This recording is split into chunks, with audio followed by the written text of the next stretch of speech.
Pittsburgh, Virginia, and our timeshare at Colonial. Daddy? Stop. Go away. Timeshare where we go. I'm trying to film using our brand new camera that we had to buy because of this. And I'm being interrupted by my daughters as I'm trying to speak, who's now has gone to go off to sulk a little bit.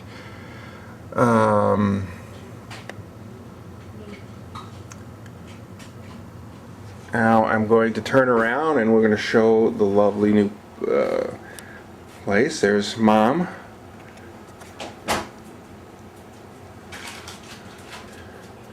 Say hello, Mom. Hi. We made it. We did make it. Long drive. Couple of haphazard things, but you know, otherwise good. So this is the dining room area. And I'm going to come and I'm going to knock on the girl's door.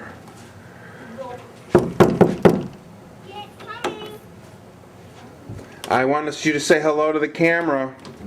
Now that I'm ready for it. Hi. There's Rachel, and this is the girls' room. David slept here last night, but beds. there's Sari, who wanted so much to interrupt me. What did you want to ask me, sweetie? Where's the movie? What movie? High school. We took that away from you guys. I don't know. Well, Mommy and I will talk just to decide whether or not you get that back, because you guys weren't very nice yesterday. I made the beds. You made the beds. Very good. Don't sulk back there. It was your own fault. It wasn't us. So we had a little disciplinary issue last night, and they're now asking where the movie is that we took away from them. And here's the kitchen area, and again, the lovely, the vivacious Frances Kramer. And then we have the sitting parlor over here, which you know, my son, who takes care after me so much, is taking full advantage of by laying on the couch. There's Aunt Di. She's waving. There you go. So this is our nice sitting room. Of course, the bed pulls out, and Diane says the bar on the bed is just so comfortable. There's Mom again. There's the master suite. With the sink here with no cold water in the sink. It's only warm or hot. So this is the master bedroom. And then the master bedroom has a view on our porch. Here is the view of our porch. And the jungle behind us there.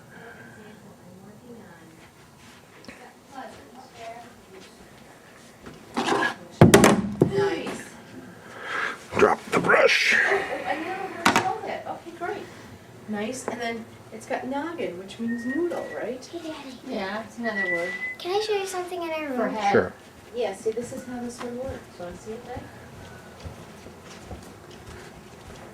See? My area? Mm-hmm.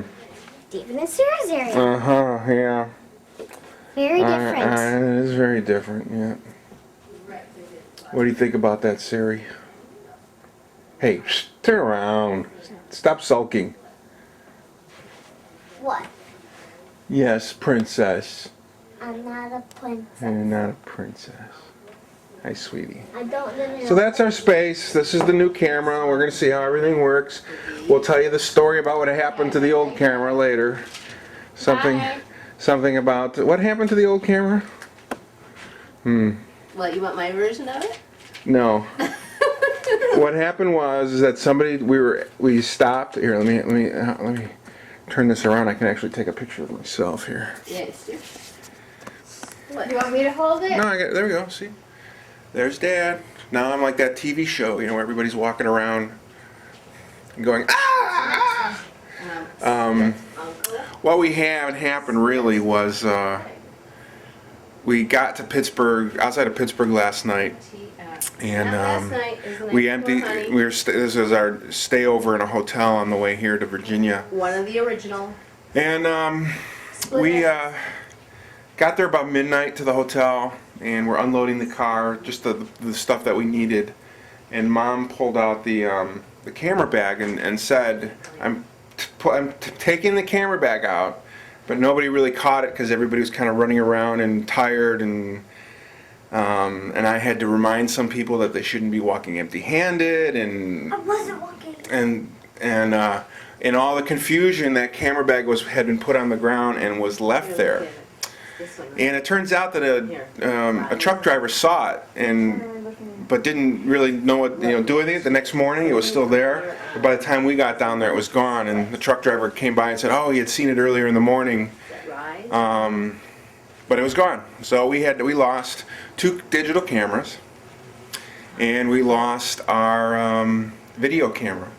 He's pretty disappointed. So we had to go last night when we got here to Virginia and repurchase for the, as always, every year and a half. We had to go get another video camera. And the best news about it was there was no sales tax you had. And the whole, we got a deal. There was no sales tax last night at Best Buy. They had a deal this weekend. So And 12 months interest. and 12 months interest and all that stuff. Now, that's kind of what happened. And as always, when we think we're in the clear and may have an extra $1,000 to do something else with, we have to hold and stop and buy some more cameras. So we'll see how this one works. So far, I like this little piece that I can actually be in the video for a little while. That was your choice. You could have done that years ago. No, this one has it so I can see what I'm filming. Oh, see, he was complaining earlier that he hadn't upgraded in any way and got nothing good. Well, Now he's got a feature that he didn't have before. I didn't have this feature. We were debating a little bit nicer video camera yesterday. Would give them a little bit better, better And I said picture you could buy quality. But they didn't have it. They were out. It was such a popular model, so we went with a slightly cheaper. We went with a slightly cheaper model. About $200 cheaper. But we'll make it work. Okay. Well, we're going to be off to Jamestown today. Explore a little bit of the area around Williamsburg. Hi. And we'll go swimming later today. It is Sunday, August 6th. And Split the we'll talk to everybody later. See ya. I don't know if you can read the instructions. Did you do this out here in the porch? I See.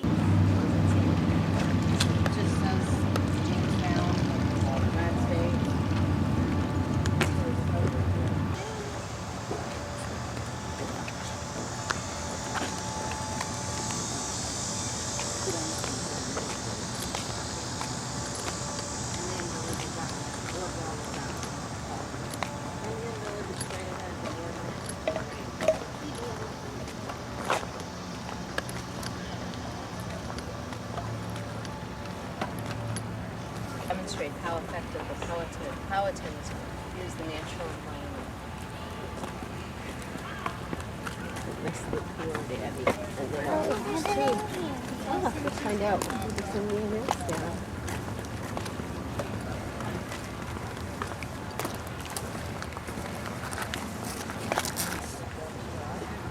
Eventually it's going to be a basket. But before I can weave a basket, I've got to make sure. How tall were they? Well, they were taller than the Indians. They're about 5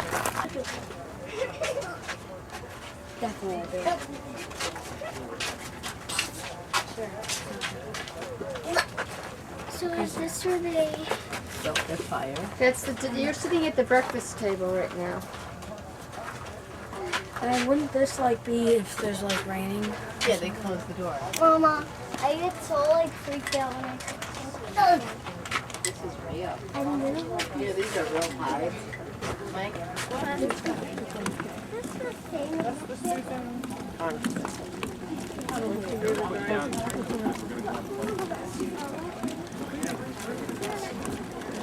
Ingrid. Ingrid. Ingrid.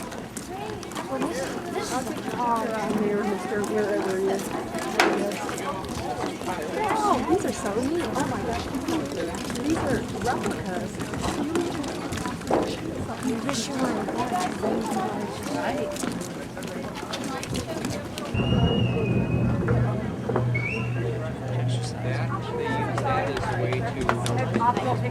Huh? Look on that. Yeah, we won't be able to keep up with that. No, because we want to see more. Can I take some pictures here, guys? two-part mast up there as well. Oh yeah, like on last Yeah, over there. Put the lens cap on.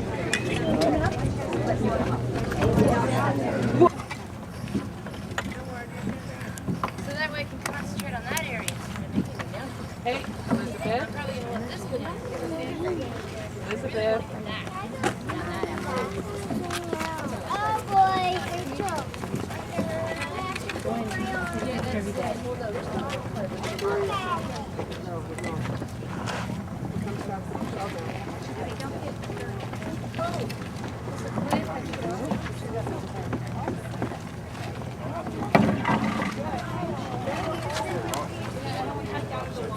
Stephanie.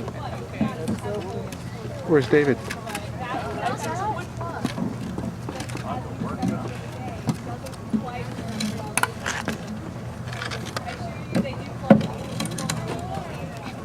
Oh, David's still working.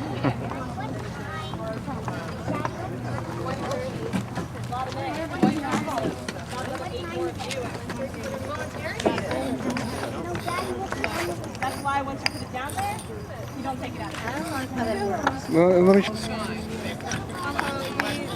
Yeah, we prefer you to not. That's probably a very good idea. It plays the same idea. It's just going to protect. So you can see, you just see how.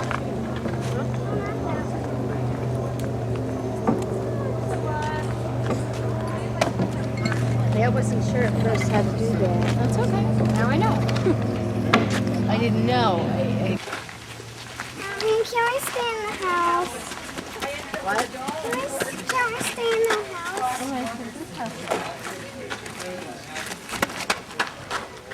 Gotta hang up your armor before you go in.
That's the flame. And then when Set, George, peace! Give! Fire!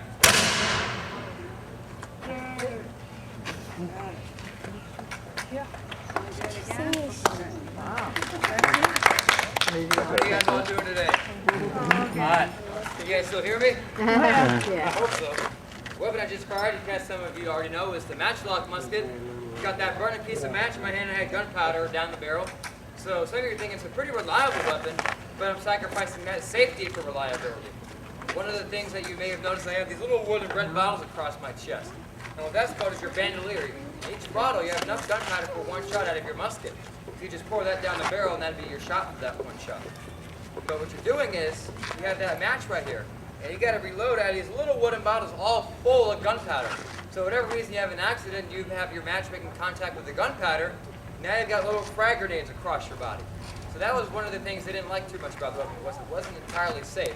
But it was reliable. That was one thing they did like about it. One of the other things they didn't like too much was the fact it was a slower weapon to use. It took about 15 to 20 seconds to load and fire, versus the natives who were firing bows and arrows, it takes them a couple of seconds just to load the next one, so you can get maybe a dozen or so a minute if you want to, versus 2 or 3 a minute. One thing they had over the Indians, though, was range. The Indians could fire quickly as they're only to about 40 yards, versus 2 or 3 shots hitting about 100 yards. You're not going to fight yourself. You have ranks that are maybe about 7 to 9 men.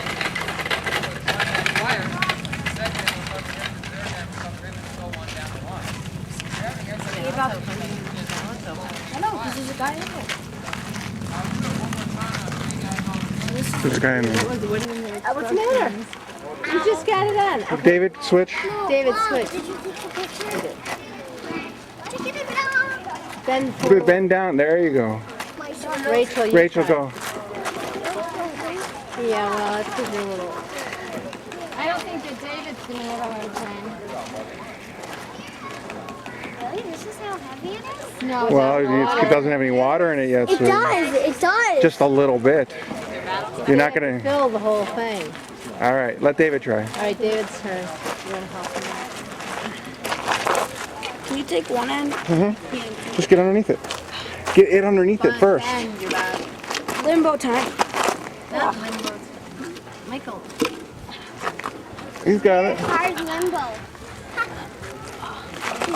Don't even fit in it. Okay. No, this ain't so bad. Yeah. Now add the water and walk about 5 miles. Yeah, really. All right.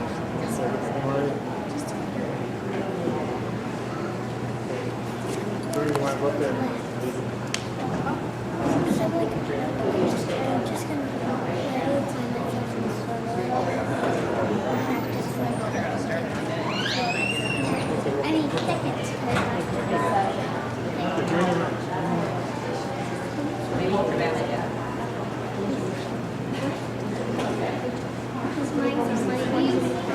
They're getting ready.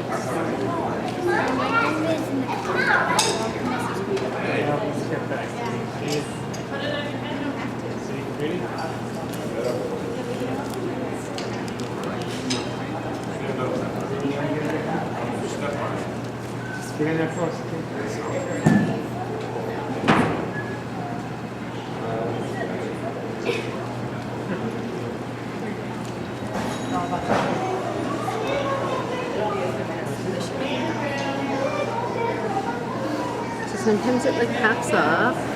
Sometimes it does it really hard thing. I don't. You. Just yeah, just the grown-ups. Because we're the only grown-ups had to pay.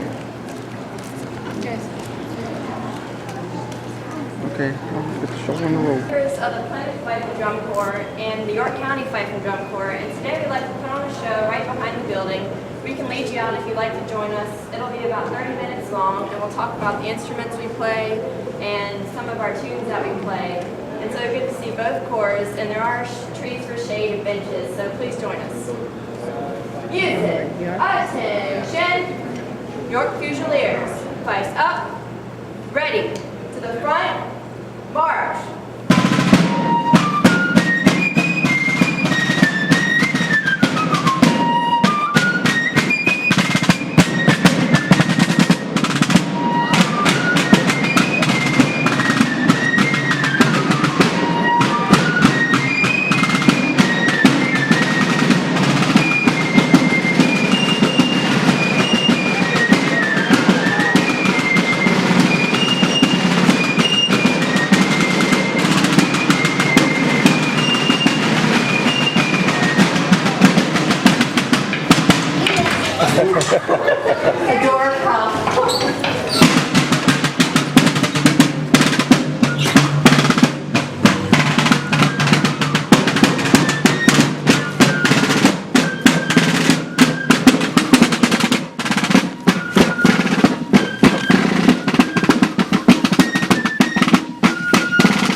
extreme pleasure today to introduce both the Fifes and Drums of Yorktown, right here from Yorktown, Virginia, and also the visiting corps, the Plymouth Fife and Drum from Plymouth, Michigan.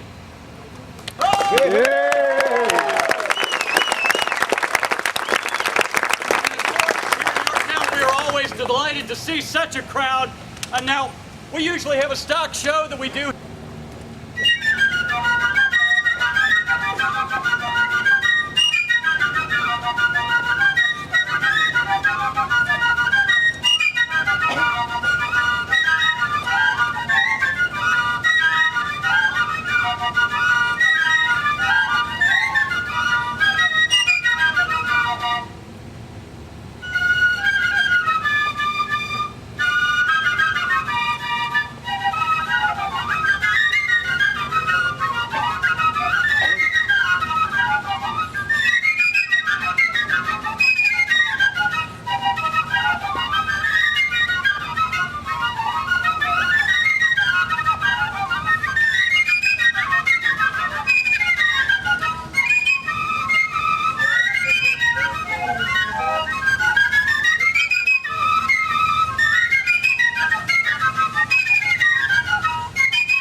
time you flash. I like it. It does different things each time I use it. Hasn't quite gotten. We do the halfway thing to focus. I can have it focus all the time, but it wastes battery because when you're not even using it, it's Right, focusing. it just seems to hold the picture a little bit longer than it was. It's doing different things all the time. Dad, Yeah? where exactly are we going to go for the tour? It's a driving tour. I know. This is where this was the British Inner Defence Line.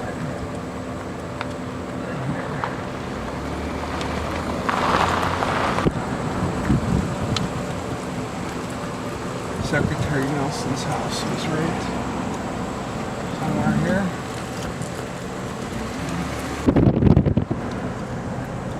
And this is what monument? Yorktown Victory Monument. This thing here? Yeah, Yorktown Victory Monument. My foot must be high. Mommy, This is the Yorktown Victory Monument. Very large. so like in New York, there's There's a factory out there.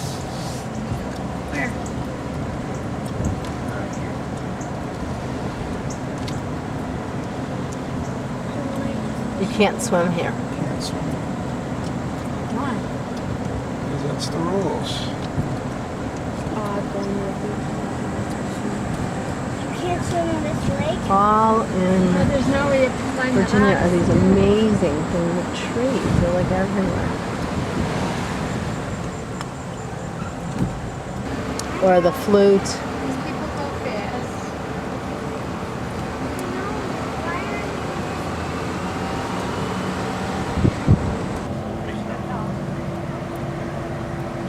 We gotta head.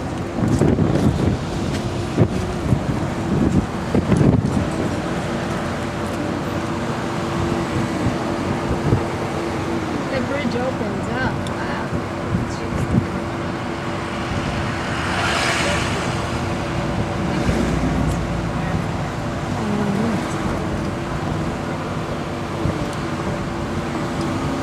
What's this?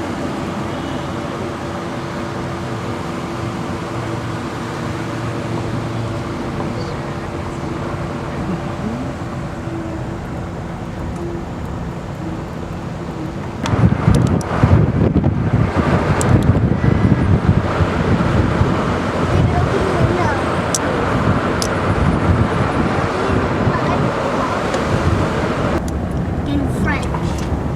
So if you look on, we're at B, friend. If you want to read to everybody what B is. France. Marcus and Marine. Girls. Allied troops. Girls! Listen. During the night of October 6th, under the cover of Marcus and Marine, Allied troops constructed the first siege line from this point eastward to the York River. On October 9th, Allied artillery opened fire on the British and the bombardment began. The Great French Battery was the largest gun and emplacement in the first century. So right here where this flag is, where this barrier, this whatever this you can see the hill here. They put their line of cannon and stuff. Right here.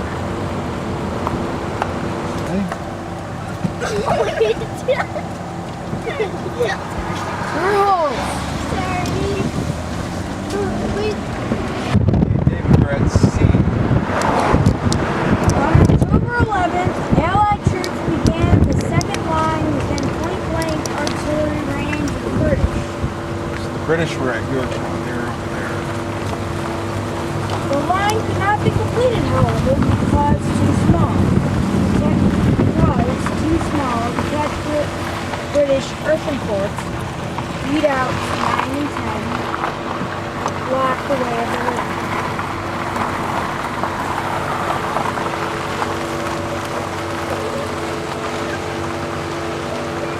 October 14th, French troops attacked Redoubt 9 while American troops stormed Redoubt 10. Capturing both positions in less than 30 minutes. So they actually captured this. This is all the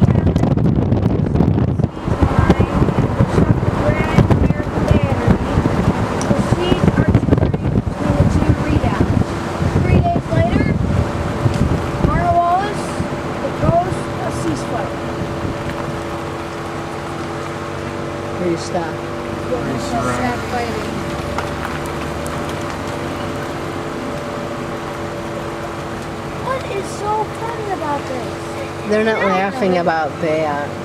Look at each other. No, David, it's not about.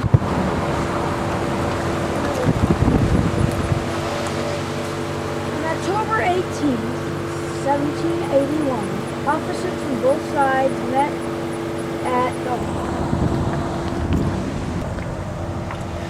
The 18th century siege warfare meant that labor unions not in trenches, but in the rear areas where special siege materials were made and stored. The steep banks of this ravine gave American troops protection from British cannon fire as they moved up to build and man the siege lines. French troops used a similar cover to the west. The earth dam in front of you creates Wormley Pond, which exists in 1781 when Augustine Moore operated a gristmill here. American troops marched over the dam regularly as they moved to and from the siege line. Well, in those days, because you know, in those officers from both sides met at the home of Augustine Moore to negotiate the surrender terms for Colonel Wallace Army. That's what this is. They negotiated here at the house. there's a little cemetery too.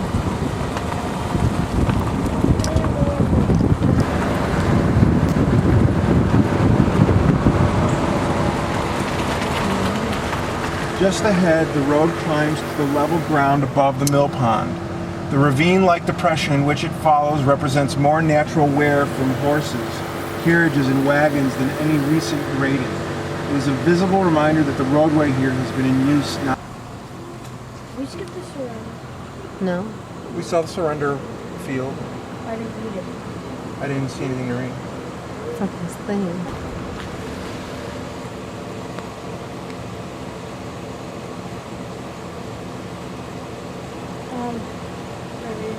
No, no.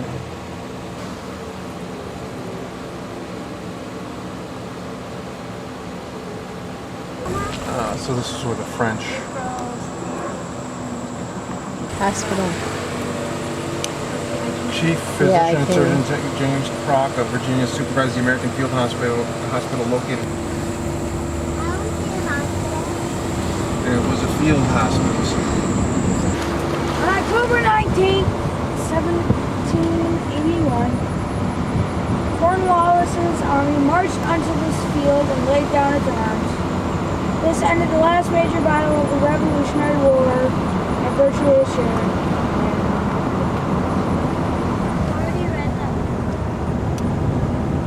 I knew that.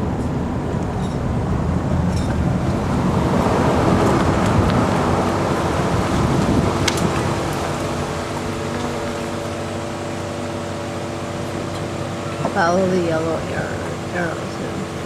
This is the yellow. Do I really want to do this? No, yeah. Whatever you want to do, Mike. Arrow across the field to your right, Hudson Allen's plantation building dominated the 1781 scene. Barns and sheds, as well as the mansions, were useful to the French for field hospital purposes.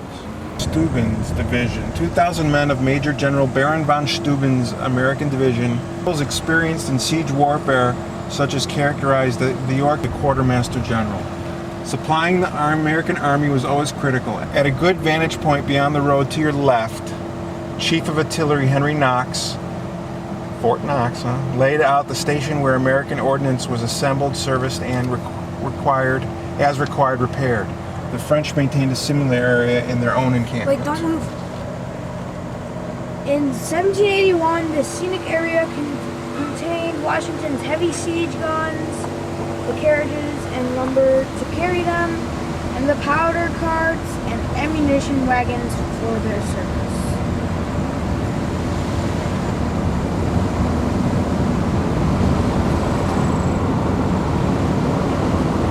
Knox's able direction of the assembly and deployment of artillery in the siege was a key element in the success of the Allied armies.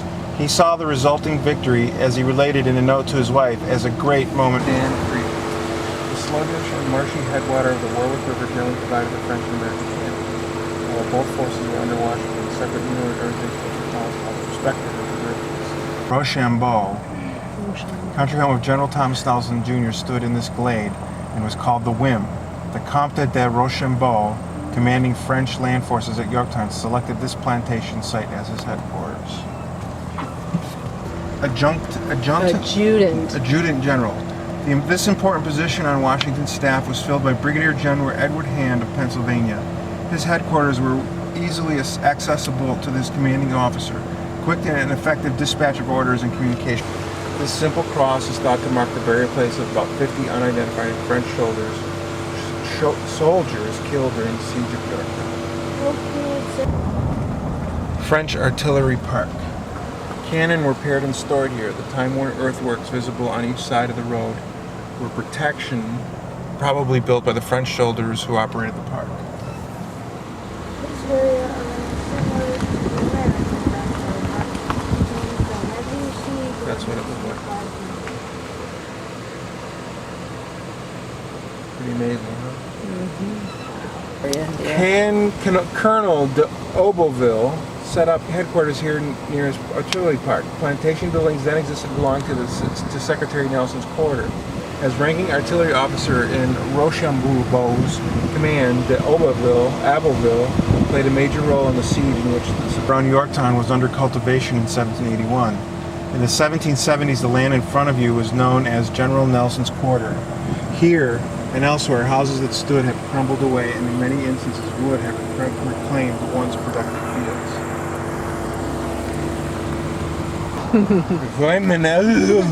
This able French officer with a terrible name, who headquartered here, had heavy responsibilities. He directed the French army's march to Virginia. He planned the assault on Redoubt 9. A decade after serving the cause of revolution here, he met death upon camp.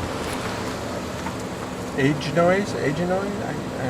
The 10th of the regiment Angus stretched to your right in 1781 with two other French regiment, Gatineau and Touraine.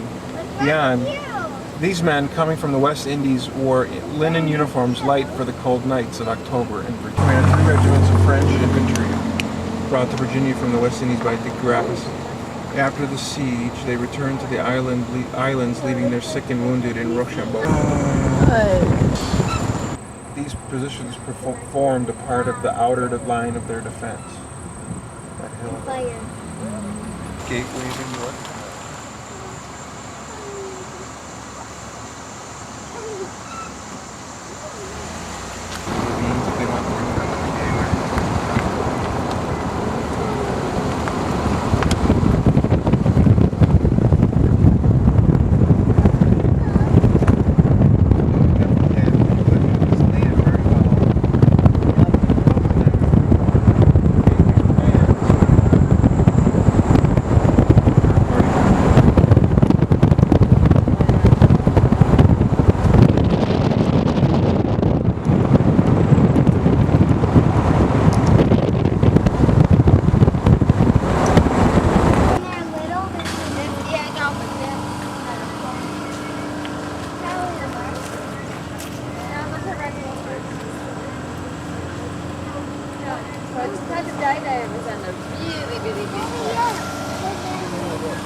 Where are we heading?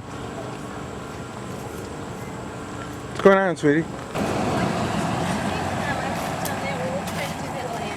Yeah, Bridget, we'll do it later. Hi, Sailor. Hi, Sailor.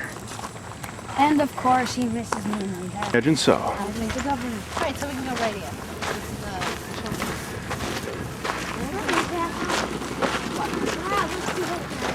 A man who rides through the night to warn the city of a marching army. Who do you think this man is? Paul Revere. You should already know because I already told him the name. No, this man is a Virginian, but he does something very similar to Paul Revere and even before Paul Revere. This man is named Man Page Jr. and here he is. Give him a Melanie. Now, Mad Pace Jr. is a politician. Don't let that dissuade you, because Mad Pace Jr. is about to do something very good indeed. He comes from the county of Spotsylvania. He is a Burgess, which means he's one of the politicians that travels here in Virginia. All these politicians coming here on behalf of their colonies, so they're very dedicated men indeed. I'll give a bow, Mr. Page. Yay, good job. And all of you out there, say good day, Mr. Page. Good day, Mr. Page. Already. Very good. Now, Mr. Page one day is in his home in Spotsylvania County. Come over here, Mr. Page. And he goes out and he sits on his porch. What do we have? We have make-believe here. So sit on the edge of the stage, Mr. Page. This is your porch. And he's sitting on his porch on a lovely sunny day. Usually words. And he looks and he takes a breath of fresh air. Right? And he says, I wish I could do more for my country. Louder, Mr. Page, for your audience. I wish I could do more for my country. Oh. Well, just then, a messenger broke the silence. I have a message. I have a message. Mr. Page, that's right. He jumped to his feet. He was so alarmed. And the messenger came over to Mr. Page. Always turn off your audience, my young friends. Always, you're playing out to them. Yes, you're out to them. There you go. And the messenger says, come quick, come quick. Come quick, come quick. Patrick Henry is gathering. Patrick Henry. You say Patrick Henry Henry is gathering gathering a militia. militia. Ah, so they both go running into the town square. Let's run. Run in place. We're running in the town square. And they get to the town square, and just as the messenger has said, Patrick Henry is indeed gathering a militia. And they come marching to the scene, very mean. Oh. The most fierce militia you've ever seen. And they look at these two and they growl. Let's give a better growl to our audience. The most fierce militia you've ever seen. Patrick Henry, as usual, come to the front of the stage, Patrick Henry. You're the star of this scene.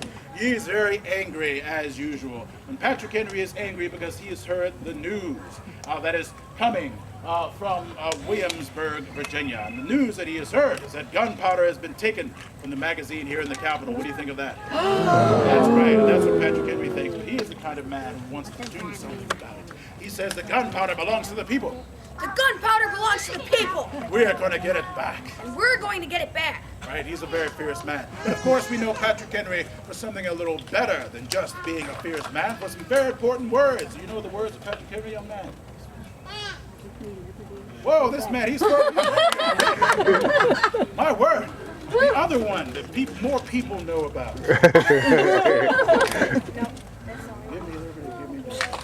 Give me liberty, give me death. Say that again.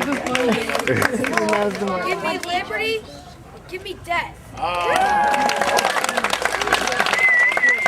He is Patrick Henry. So Patrick Henry comes up with an idea. He is going to march on the city of Williamsburg. And it is supposed that the governor, who lives right over there, mind you, we're all going to be in the way. The governor lives right over there, has taken the powder. That is what people suspect as Patrick Henry. So he's planning to march on this city to attack the governor in his palace. Ooh, indeed. So he marches off, and they give one more growl for the audience. Oh, good growl. Not as good this time. Give one more growl to the audience.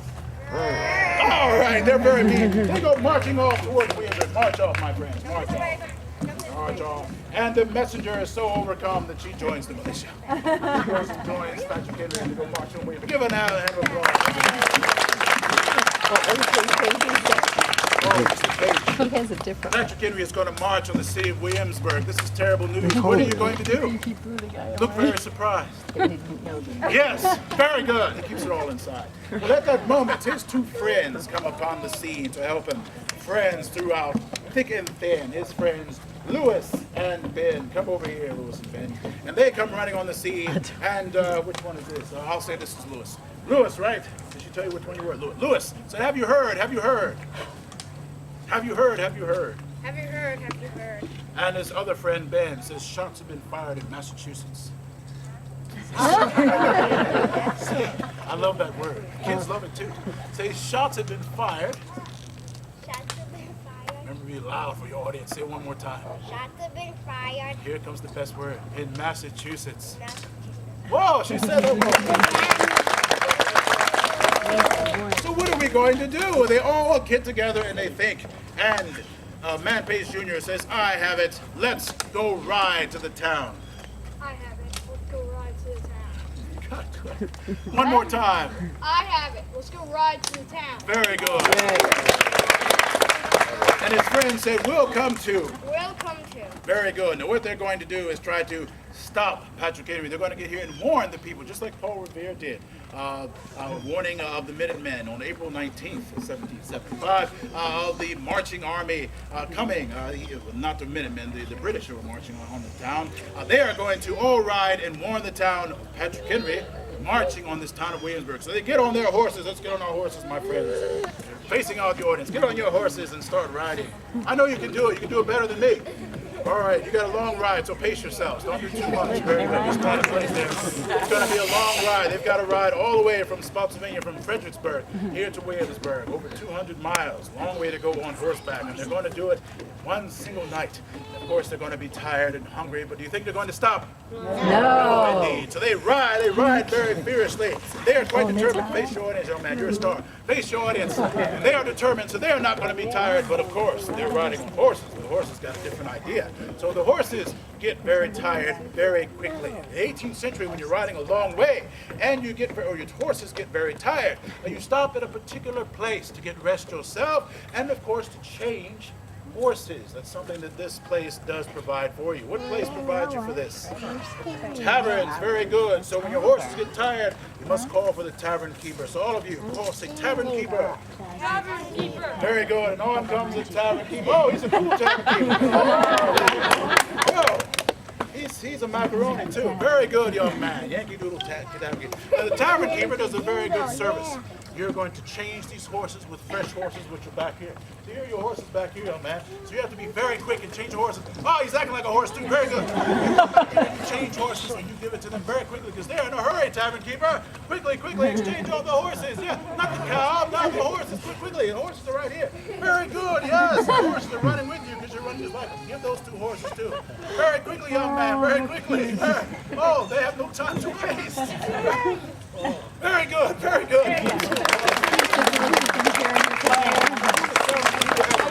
Give a bow to your audience, my friends, and say good day, tavern keeper.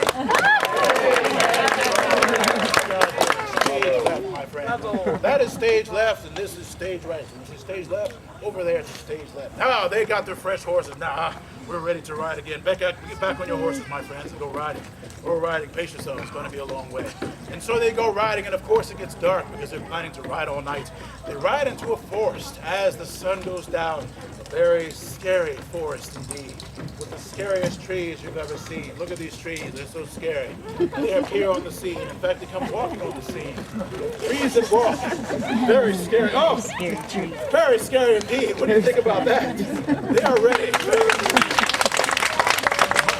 Ready for October already. Very good, very good. And they hear this strange sound. Strange sound in the trees, a very strange sound. We can't hear the sound, but in the story there's a sound. A very strange sound. Where's my strange sound? Here it comes. Very strange sound. In fact, it was so strange. So strange that Man Pace Jr.'s friends screamed the loudest scream you've ever heard. Give them a loud scream. Real loud. Come on! I'll stand over here. You give them a loud scream. Oh, you can do better. Young lady.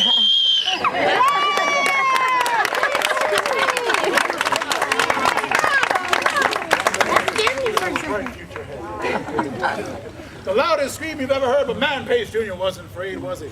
No, because he knew what that sound was. What is the sound that is making, Man Pace Jr.? An owl. Ah, Man Pace Jr., he knew. He knew it was an owl, so his friends were comforted. Give an applause. Say, come to the front and give an owl bow. Give an owl bow. Very good. The owls go flying off into the night. Well, as they go riding, they're still in the forest of scary trees. They become very tired. They've been riding all night. In fact, they're so tired. They fall asleep on their horses. Fall asleep on their horses. Very good. Man Pace Jr., he was determined. He wasn't going to let anything stop him. Any sleep, any thirst or hunger. So he wakes up and he sees his friends there. And so he wakes his friends up with the loudest whistle you've ever heard.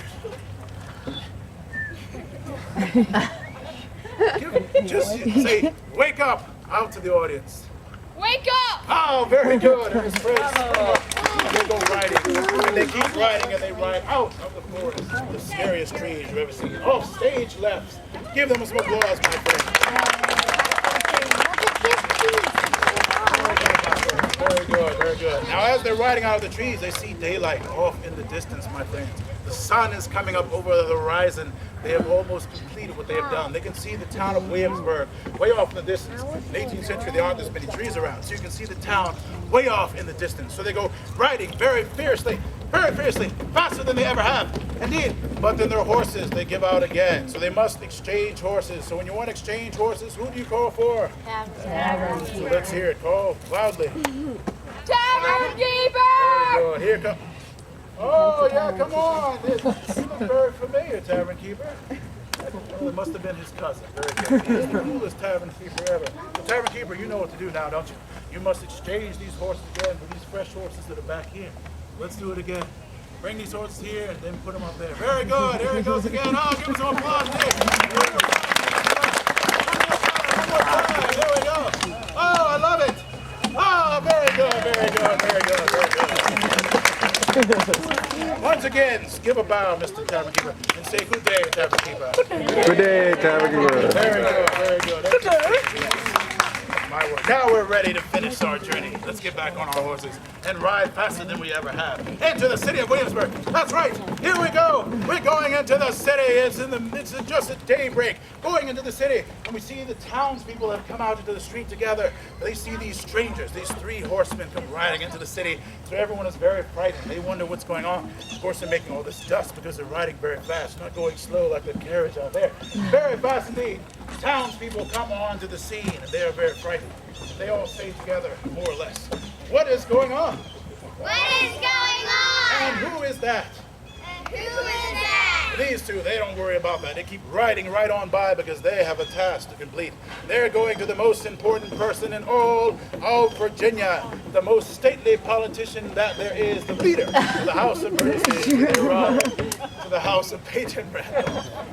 Good day, Mr. Randolph. Good day. Give Peyton Randolph some applause indeed.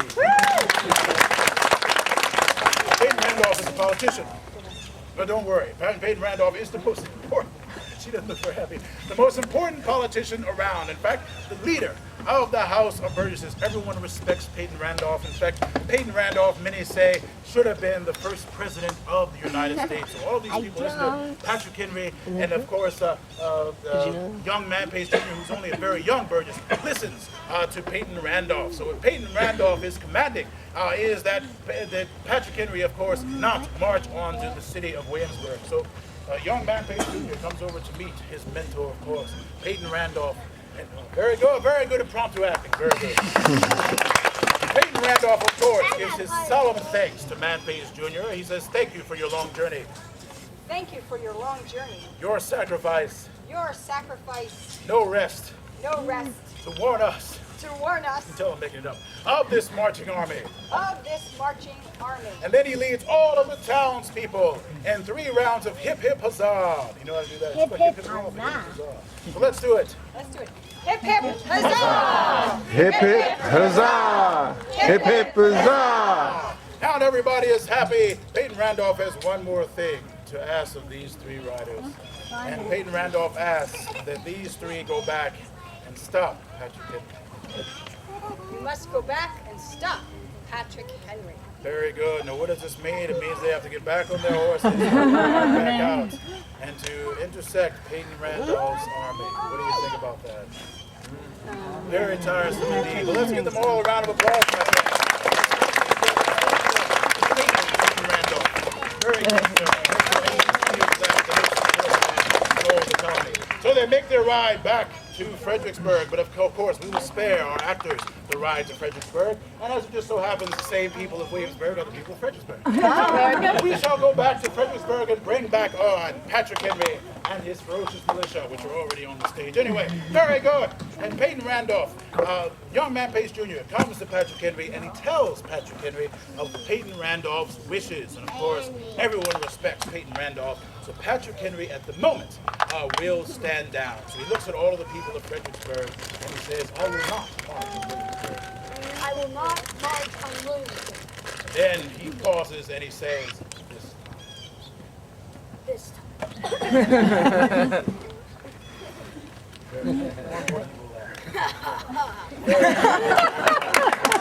And of course, we do not want to remember Patrick Henry as the villain in the story, but rather for his most famous words. You remember his words? Ha ha. Oh, there's a quiz for you. Remember, give me liberty or give me death. Out to the audience. Give me liberty or give me death. Ah, very good. Very good. Very good. Now, my friends, this has been a true story, more or less, of a real person in history. Man Page Jr. does exist, and he does ride to the city of Williamsburg to warn them of a marching army. This is only one example of the many people with their many stories that exist here in the 18th century. These many stories coming together to make up what we call history in your modern time. And of course, these have only been actors, my friends, giving you the story. And now I see that all of our actors have joined us. So I have been your humble narrator, my friends, and I would like to welcome you and welcome all of these, our newest members of the Virginia Company of Comedians.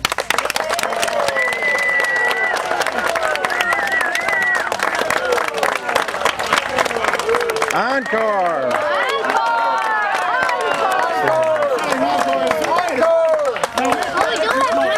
Stage left or stage right? Nice job. My friends, thank you. We would like to thank you for joining us here, my friends. And we have in the Virginia Comedians does been acting here all the 18th century. When you want to see actors who come to Williamsburg, Virginia, we have two further programs at this site today at 12 and at 1 o'clock. And of course, we shall be performing for you a delightful version. Make the most of it. Yeah, I'm sending him an email. My son didn't know the important one. He gave the obscure one. Right, so why the guy's like, what? Here, That's not fair. My face light. That's like the line. Nobody knows that. He probably told us. Wait, Now look at one. So what did you actually say the first time? If this be treason, make the most of it. If this what? If this be treason, make the most of it. Is that what he really said? He said that one time. That's the one day. It's not my fault. They're so cool! The guy's like, Actually, yeah. what is that? Actually, it probably is my fault. I know, we have to He get... probably just said that And you, well, I'm sure. it's probably because Andrew and I were doing smart aleck that day, so we remembered the obscure one and forgot the regular one. Right. Oh, look behind us. Uh-oh. Oh, everybody to the right. The guy that was right there, that one guy that didn't like it. Yeah. What is the time thing like?